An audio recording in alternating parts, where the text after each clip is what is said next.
Hey, YouTube here again to talk about things going on in the world around us.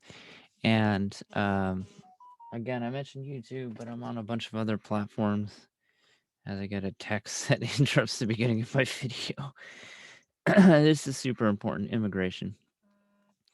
And we're going to talk about more on this channel, obviously. But one excellent example of how the media has been handling this is how this whole thing unfolds in the reaction to Ted Cruz's response to what's going on at the border. So, yeah, let's just take a look. First and foremost, here's a video I'm referring to. Ted Cruz snaps at reporter who asked him to wear a mask at presser event.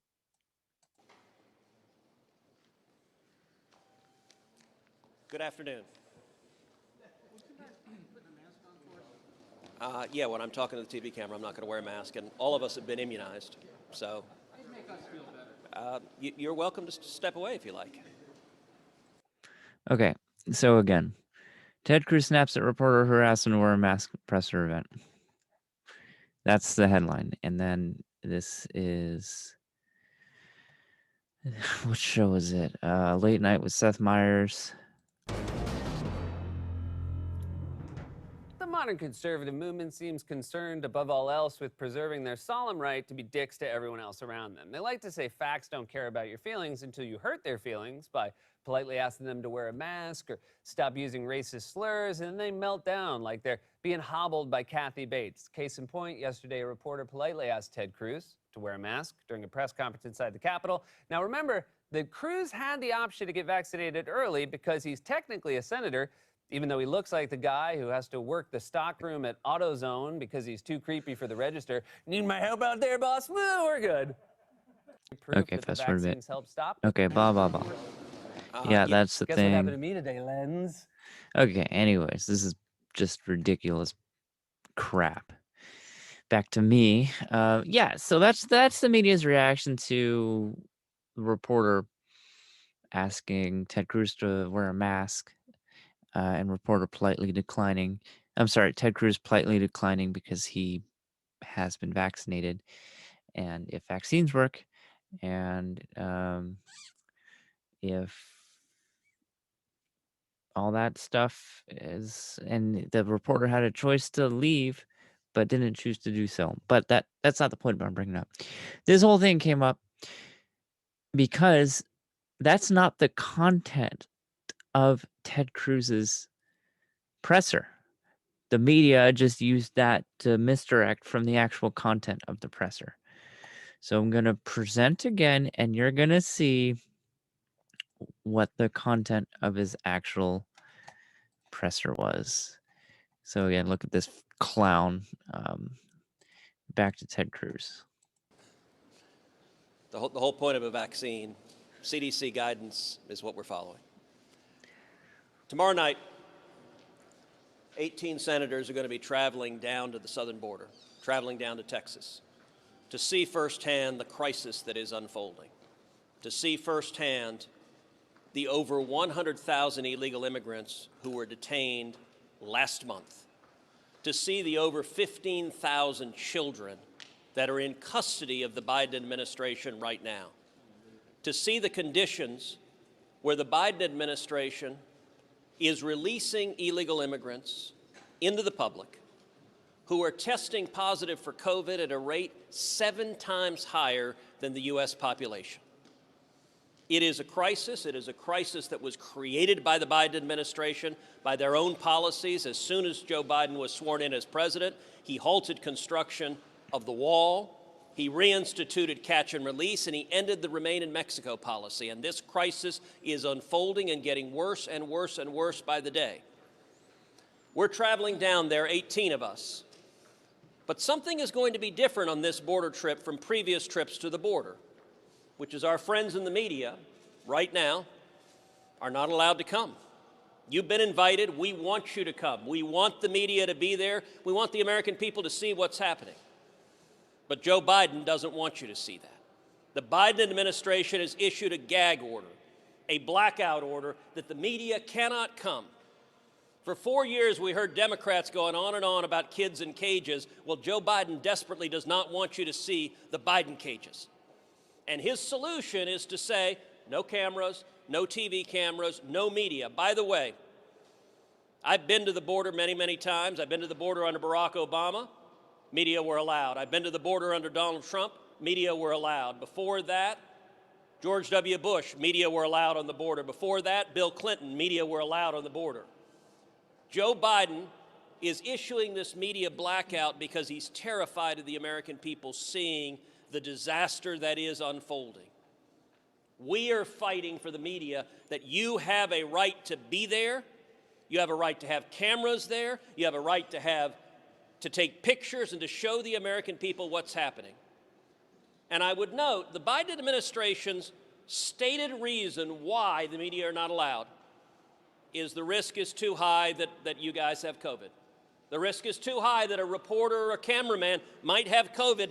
Never mind that at the Donna facility, which we're going to be visiting on Friday, Donna facility has a capacity to hold 250 detainees.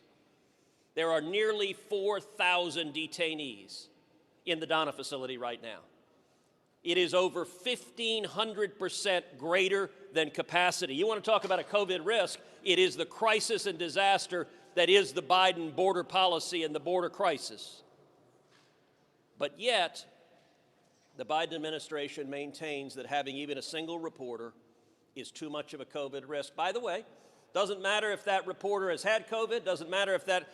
Yeah, we'll just stop it there because we've seen what he has to say, and it's absolutely true.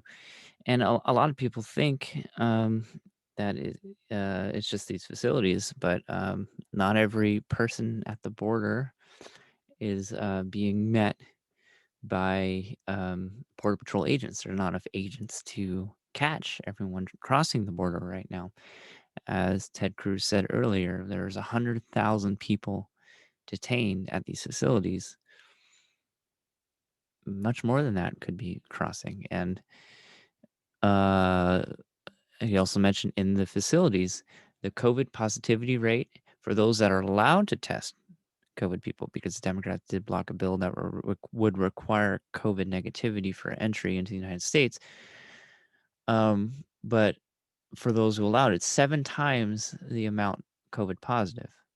And where are these immigrants ending up? In towns close to south of the border in states that are red. Just saying. Texas, by a great example, which has that facility at 1,500% capacity, recently was met with a lot of negative press by the media because they decided to open up. But that, of course, led to this huge immigration crisis led by the Biden administration. So, again, I'm going to talk more about this in another video, but I just want to touch on this disgusting portray of bias by the media. Yeah, Ted Cruz is a dick, as Seth Meyers said it, for refusing to wear a mask. Don't buy into that social pressure. And that's the misdirect from what he's actually saying, which is actually a lot of human atrocity, which is the people crammed into these tiny facilities with very poor living conditions, getting sick and dying, and people dying out in the desert because you had a president who decided to just open the border. Anyone who wants come in America, you can come. And to close this one out, when Biden was asked about why the border crisis is happening by the media, here is how he responded.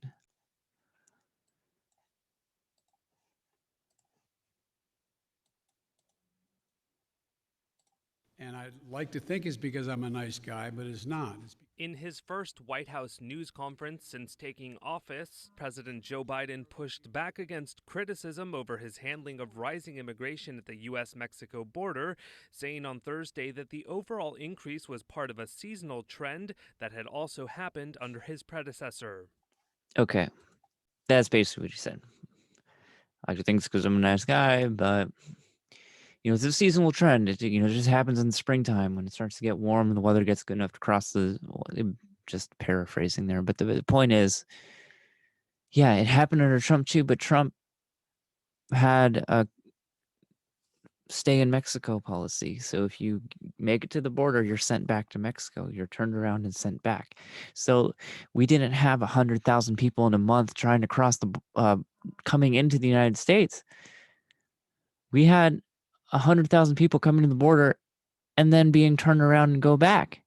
So within 3 years after Trump instituted that policy, you had the caravans no longer coming to the border because these coyotes who were bringing these people across the border, uh, who make as much as $3,000 a person to get across the border, were no longer making their money, so they were no longer trafficking people into the United States. And by the way, it's a terrible, terrible, terrible trek across hundreds of miles of desert these people are making. Not everybody makes it. There's dead people in the desert. There's people who drown across the Rio Grande when they try and cross.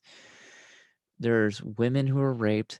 There's children who, by the time they get to the border, they're completely malnourished. This is a huge human crisis that's being completely swept under the rug by the media. So again, keep it locked right here on this channel because we're going to have more videos soon on it. And by the time that next one's uploaded, I will put it in the description here below. But yeah, if you like what you see here, go ahead and spot me a like and a subscription, and I will keep bringing you more content like this.